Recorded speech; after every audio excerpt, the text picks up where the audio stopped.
তোমরা সবাই জানো বন্ধুরা, আমার শ্বশুরমশাই হসপিটালে ভর্তি। তো যাই হোক, এখন সে সুস্থ আছে আর তাকে নিতে আজকে আমরা দুজনেই এলাম হচ্ছে হসপিটালে ডিসচার্জ করাতে। তো এটা দেখতে পাচ্ছ আমার শাশুড়ি মা হসপিটালের ভেতরেই বসে আছে।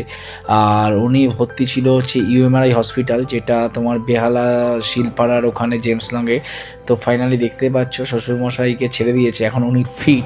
ওইখানে দেখো, যাওয়ার সময় না আমার নিজের গাড়িটা ছিল না বলে তখন অ্যাম্বুলেন্সকে ডেকেছি।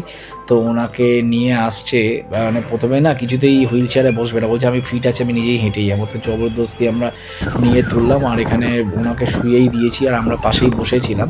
তো দেখতে দেখতে ওনার বাড়িতেও চলে এলাম, এটা আমার শ্বশুর বাড়ি আর কি। আমরা একটু বসে আছি আর এখন দেখো রিঙ্কিকে একটু নিয়ে আমরা ওষুধ কিনে এনে দিলাম, তো সেটা একটু বোঝাচ্ছে।